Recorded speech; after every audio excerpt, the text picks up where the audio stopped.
So we wanted to try something new. We are continuing our Christian disciplines, and we are continuing with um, reading. We should be finishing up the book of Proverbs. Boy, it's taking 7 installments, but we are making our way through it. With Christian disciplines, there is no rush. There is no thing that we need to rush for. The goal is to grow closer to God. And in the pursuit, we grow closer to God. So if we burn through every book as quickly as possible, that's a way to do it. If you go through slower, meditating on it, little by little, that's a way to do it. We've done that with Lectio Divina. Now we're reading just at a normal pace, like 20 minutes at a time. But we are wrapping up uh, Proverbs. Boy, and we're going to do it a little bit different. So, the way we've done it up until now is I've had my trusty giant print Bible, um, with a tripod on top of the desk, looking down at the desk, looking down at the Bible with me in the little corner, down in this corner, reading it. Uh, but we're going to try something different. This office is filled with nonsense. It's filled with technology. It's filled with nonsense. And one of the things that I haven't used for this, uh, is a teleprompter. Behold, I've had this teleprompter in that box, in that closet, for a while. And the teleprompter is a teleprompter.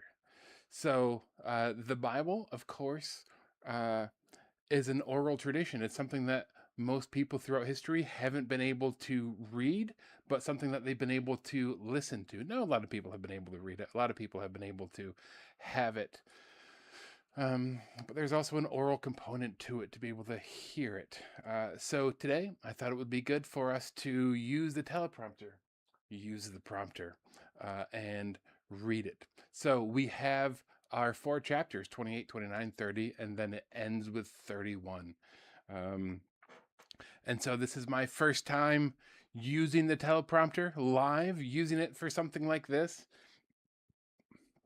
So a little extra grace for that could be good. I wasn't sure.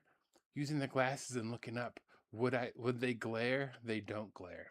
That's a good angle then. No glare, no glare. Great. Forehead glare, but not glasses. Okay, let's get going. Proverbs 28. The wicked flee, though no one pursues, but the righteous are as bold as a lion. When a country is rebellious, it has many rulers, but a ruler with discernment and knowledge maintains order.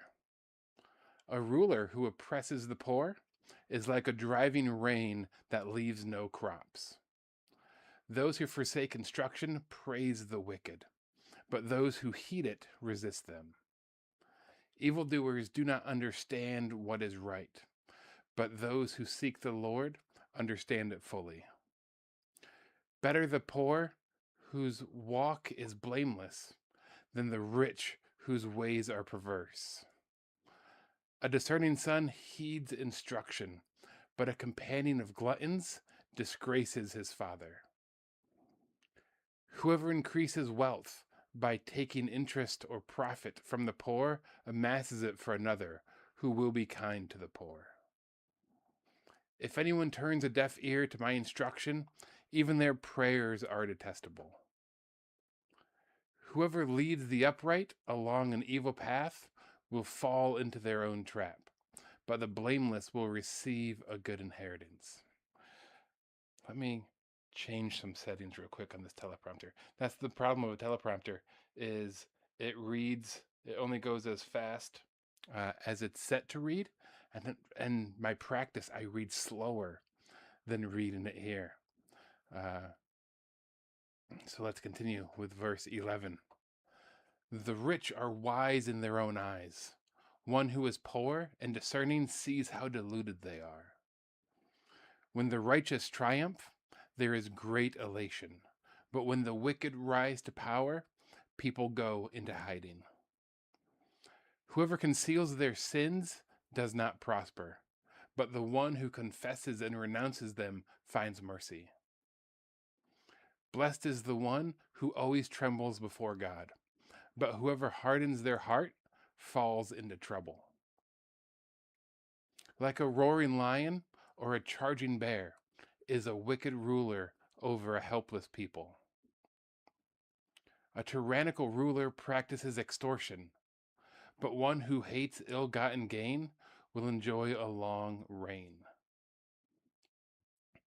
Anyone tormented by the guilt of murder will seek refuge in the grave. Let no one hold them back. The one whose walk is blameless is kept safe, but the one whose ways are perverse will fall into the pit. Those who work their land will have abundant food, but those who chase fantasies will have their fill of poverty. A faithful person will be richly blessed, but one eager to get rich will not go unpunished. To show partiality is not good, yet a person will do wrong for a piece of bread. The stingy are eager to get rich and are unaware that poverty awaits them. Whoever rebukes a person will in the end gain favor, rather than one who has a flattering tongue. Whoever robs their father or mother and says, "It's not wrong," is partner to one who destroys. The greedy stir up conflict, but those who trust in the Lord will prosper. Those who trust in themselves are fools, but those who walk in wisdom are kept safe. Those who give to the poor will lack nothing, but those who close their eyes to receive them, but those who close their eyes to them receive many curses. When the wicked rise to power, people go into hiding, but when the wicked perish, the righteous thrive. Whoever remains stiff-necked after many rebukes will suddenly be destroyed without remedy. When the righteous thrive, the people rejoice. When the wicked rule, the people groan. A man who loves wisdom brings joy to his father, but a companion of prostitutes squanders his wealth. By justice, a king will give a country stability, but those who are greedy for bribes tear it down. Those who flatter their neighbors are spreading nets for their feet. Evildoers are snared by their own sin, but the righteous shout for joy and are glad. The righteous care about justice for the poor, but the wicked have no such concern. Mockers stir up a city, but the wise turn away from anger. Mockers stir up a city, but the wise turn away anger. If a wise person goes to court with a fool, the fool rages and scoffs, and there is no peace. The bloodthirsty hate a person of integrity and seek to kill the upright. Fools give full vent to their rage, but the wise bring calm in the end. If a ruler listens to lies, all of his officials become wicked. The poor and the oppressor have this in common. The Lord gives sight to the eyes of both. If a king judges the poor with fairness, his throne will be established forever. A rod and a reprimand impart wisdom, but a child left undisciplined disgraces his mother. When the wicked thrive, so does sin, but the righteous will see their downfall. Discipline your children, and they will give you peace. They will bring you the delights you desire. Where there is no revelation, people cast off restraint. but blessed is the one who heeds wisdom's instructions.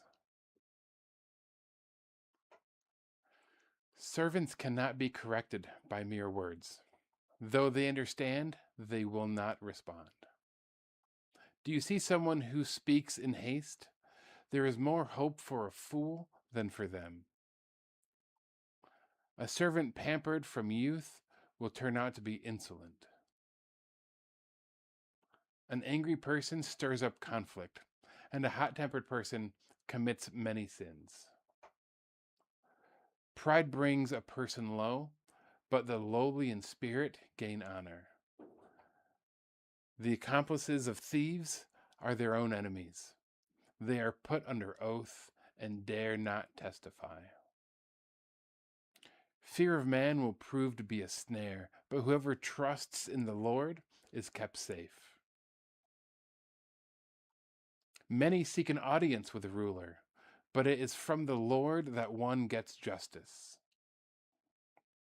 The righteous detest the dishonest. The wicked detest the upright.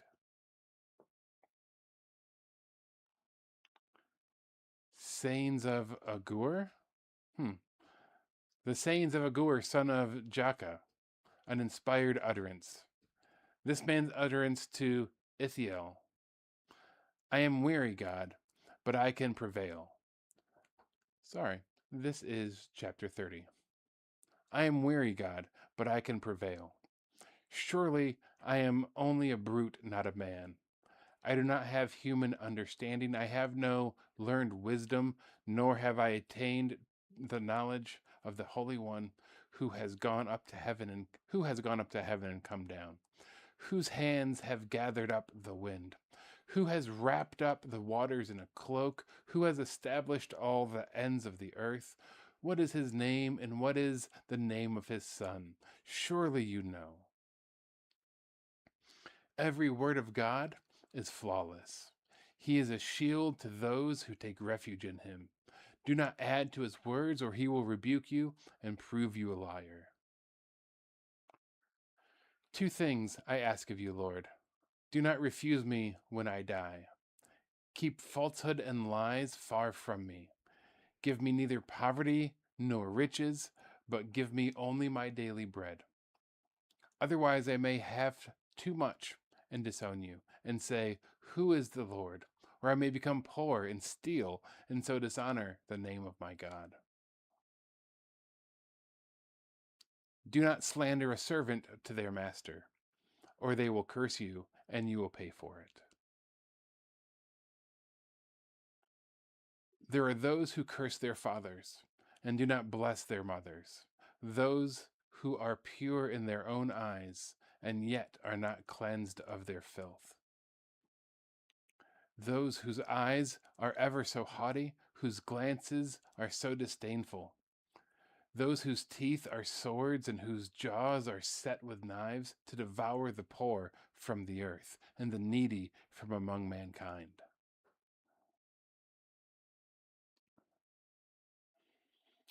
The leech has 2 daughters. Give, give, they cry. There are 3 things that are never satisfied, 4 that never say enough. The grave, the barren womb, land, which is never satisfied with water, and fire, which never says enough. The eye that mocks a father, that scorns an aged mother, will be pecked out by the ravens of the valley, will be eaten by the vultures. There are 3 things that are too amazing for me, 4 that I do not understand. The way of an eagle in the sky, the way of a snake on a rock, the way of a ship on the high seas, and the way of a man with a young woman. This is the way of an adulterous woman. She eats and wipes her mouth. She says, I've done nothing wrong. Under 3 things the earth trembles. Under 4 it cannot bear up.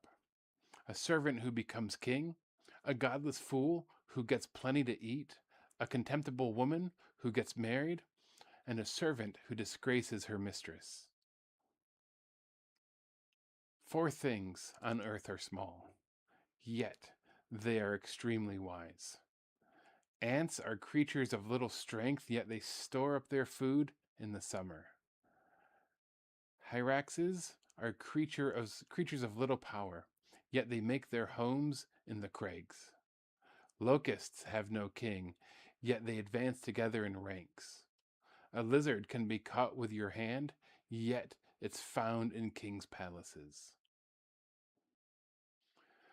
There are 3 things that are stately in their stride, 4 that move with stately bearing. A lion, mighty among beasts, who retreats before nothing.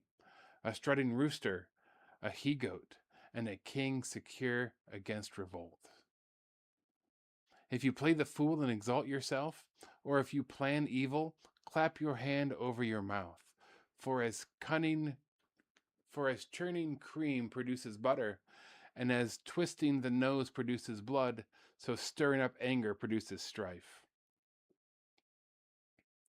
Sayings of King Lemuel? Okay.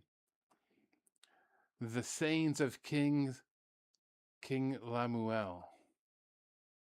Another one of those things that you read and never have to say out loud.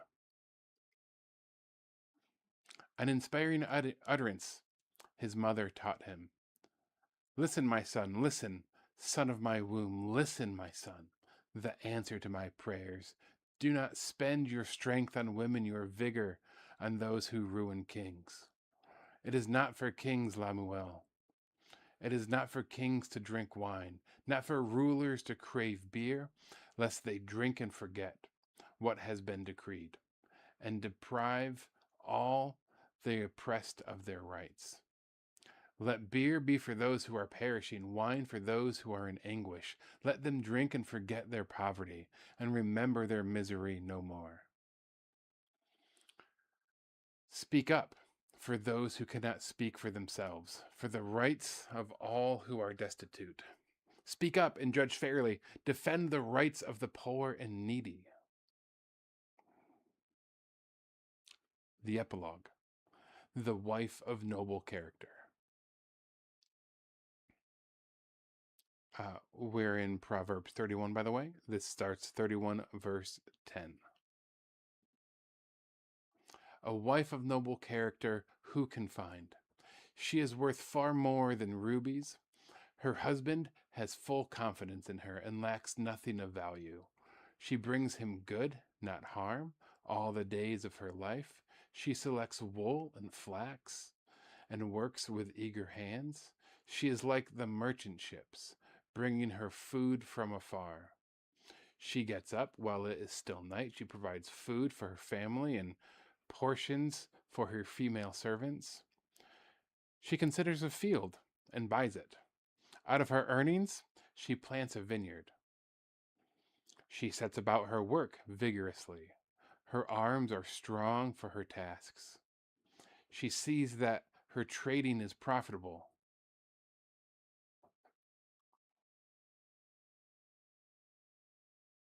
Awesome. I cannot reply to you because your headset's not working. Sorry, Rosie Nova. Nice. She sees that her trading is profitable, and her lamp does not go out at night. If you're not in one of the stream chats, you might have thought I was just talking to a random person, but someone out there has sent a message. She sees that her trading is profitable, and her lamp does not go out at night. Verse 19. In her hand, she holds the distaff and grasps the spindle with her fingers. She opens her arms to the poor and extends her hands to the needy.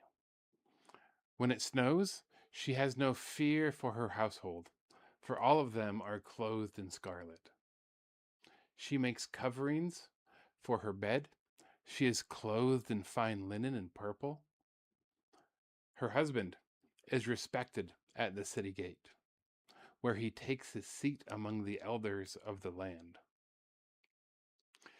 She makes linen garments and sells them, and supplies the merchants with sashes. She is clothed with strength and dignity. She can laugh at the days to come. She speaks with wisdom. The faithful instruction is on her tongue. Oh, and faithful instruction is on her tongue. She watches over the affairs of her household and does not eat the bread of idleness. Her children arise and call her blessed, her husband also, and he praises her. Many women do noble things, but you surpass them all. Charm is deceptive and beauty is fleeting, but a woman who fears the Lord is to be praised. Honor her for all that her hands have done, and let her works bring her praise at the city gate. That concludes Proverbs. Man, Proverbs, if you've been following along, has been rough to women. Um, but it's not really about women. Like, if you listen to the whole thing, it's a discussion back and forth on wisdom. It's a discussion back and forth on appetites. It's a discussion back and forth on how to live. Um, and watch out for these things that ensnare. Uh, and it ends with this a great upholding of what a noble woman looks like. I heard it said uh, that this isn't a description. You could disagree. It's not a description of a woman all at once. All at once, you're supposed to be all of these things. They go, no, it's instead a description of what a woman should look like across her entire life. So throughout her life, she does these things. Okay, well, that is it for today. Titus, you want to swing by and jump on camera real quick? Titus is excited about streaming. He is a chicken.